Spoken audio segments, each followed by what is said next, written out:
ఈ రోజుల్లో వ్యవసాయ అనుబంధ పరిశ్రమల వైపుకు సంబంధించినటువంటి వ్యాపారాలు చేయడం అనేది బెస్ట్ ఆప్షన్ అని చెప్పుకోవచ్చు. మంచి ఆదాయం ఉంటుంది.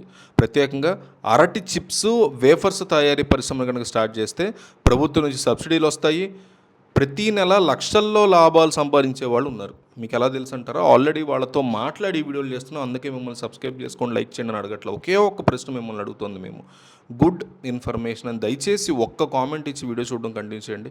నాకు మా టీంకి మీరు ఇచ్చే బలం ఏంటంటే సబ్స్క్రిప్షనో లైకో కాదు.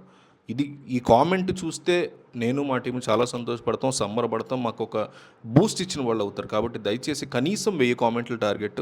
గుడ్ ఇన్ఫర్మేషన్ అని మీకోసమే కదా అందరితో మాట్లాడి రీసెర్చ్ చేసి ఈ వీడియోలు చేస్తున్నాం. కాబట్టి ఒక్క కామెంట్ గుడ్ ఇన్ఫర్మేషన్ ఇస్తే మాకు కొండంత బలాన్ని ఇచ్చిన వాళ్ళు అవుతారు. సో ఇప్పుడు మన ముందున్నటువంటి అవకాశం ఈ చిప్స్ మేకింగ్. తెలుగు రాష్ట్రాల్లో అరటి సాగు అనేది చాలా విస్తారంగా జరుగుతూ ఉంటుంది.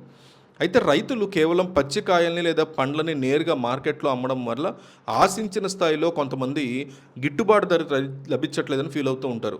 అదే అరటిని ప్రాసెస్ చేసి రుచికరమైనటువంటి వేఫర్స్, చిప్స్ రూపంలో గనక మారిస్తే మార్కెట్లో బ్రహ్మాండమైన డిమాండ్ ఉంది వీటికి. కేరళ లాంటి రాష్ట్రాల్లో ఈ వ్యాపారం ద్వారా ఎంతోమంది మంచి గుర్తింపు తెచ్చుకున్నారు. ఇప్పటికే సూపర్ హిట్ కొట్టారు. పచ్చి అరటిలో ఉండేటువంటి విటమిన్ ఇవన్నీ కూడా బరువు తగ్గడానికి ఆల్రెడీ సహాయపడతాయి. కాబట్టి ఆరోగ్యపరంగా కూడా జనాలు వీటిని తినడానికి చాలా ఇష్టపడుతున్న పరిస్థితి ఉంది. ఈ వ్యాపారాన్ని తక్కువ పెట్టుబడితో ఇంటి దగ్గర నుంచే కుటీర పరిశ్రమగా ప్రారంభించి మంచి లాభాల బాటైతే మనం పట్టొచ్చు. ఈ బిజినెస్ మొదలు పెట్టడానికి కావాల్సినటువంటి పెట్టుబడి, లాభాలు, ప్రభుత్వ సబ్సిడీల వివరాలను ఒకసారి అబ్జర్వ్ చేస్తే ఈ పరిశ్రమను మొదలు పెట్టడానికి బేసిక్గా 3 రకాల మెషిన్స్ మనకు అవసరమవుతాయి.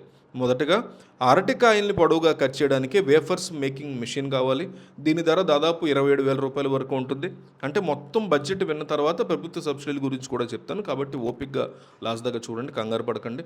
అలాగే రౌండ్ షేప్లో వాటిని కట్ చేయడానికి బనానా చిప్స్ మేకింగ్ మెషిన్ కూడా మనకు కావాలి. దీని ధర కూడా ఒక 27-30,000 రూపాయల వరకు ఉంటుంది. ఈ 2 మిషన్లు గంటకి 80 కేజీల అరటికాయల్ని కట్ చేయగలవు. ఇంటి కరెంట్తోనే సరిపోతాయి, సింగిల్ ఫేజ్ కరెంట్తో నడవగలవు. చిప్స్ ఎక్కువ రోజులు పాడవకుండా ఉండడానికి నైట్రోజన్ ఫ్లషింగ్ బ్యాండ్ సీలర్ ఒకటి వాడాల్సి ఉంటుంది. దీని ధర 30,000 రూపాయల నుంచి స్టార్ట్ అవుతుందన్నమాట. ఈ మిషన్ ద్వారా ప్యాక్ చేస్తే చిప్స్ 3 నెలల వరకు ఫ్రెష్గా ఉంటాయి. ఒకవేళ చిన్నగా మొదలు పెట్టాలి అనుకుంటే కేవలం 1,200 రూపాయల సాధారణ సీలింగ్ మిషన్ కూడా మనం వాడుకోవచ్చు. మొత్తంగా మెషిన్లు, ముడిసరికైనటువంటి పచ్చి అరటికాయలు, నూనె, ఉప్పు, కారము, పసుపు ఇలాంటి ప్యాకింగ్ కవర్లు ఇవన్నీ కలుపుకొని సుమారు 80,000 నుంచి 1,00,000 రూపాయల ప్రాథమిక మూలధనంతో ఈ వ్యాపారాన్ని మొదలుపెట్టుకోవచ్చు.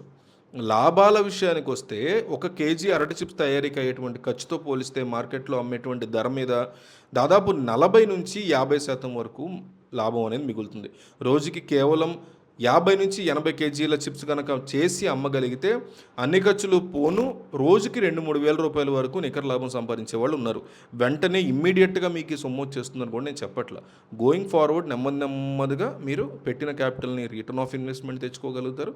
ఇంకా ఉన్నాళ్ళ తర్వాత ఒక ఏడాది పోయిన తర్వాత ఈ లెవెల్కి ఎదిగేటువంటి అవకాశం ఉంటుంది. తద్వారా నెలకు ఒక 60,000 వరకు ఏడాది తర్వాత ఆదాయం అనేది ఉండే ఛాన్సెస్ ఎక్కువగా ఉంటాయి. కష్టపడాలి దీనికోసం. సో వ్యాపారంలో పెట్టిన పెట్టుబడి కేవలం 2-3 నెలల్లోనే పూర్తిగా తిరిగి మీ చేతిలోకి వచ్చేసే గట్టిగా ఛాన్సెస్ ఉంటాయి. ఈ బిజినెస్ కోసం మిషన్లు కొనుగోలు చేయడానికి ఇండియా మార్ట్ వంటి వెబ్సైట్లను సంప్రదించవచ్చు. లేదా మీరు గూగుల్లో కూడా మిషన్ల సరఫరాదారుల నెంబర్లు వెతికితే banana chips maker machines dealers అని కొడితే మీ గూగుల్లో కూడా చాలా కాంటాక్ట్స్ వస్తాయి.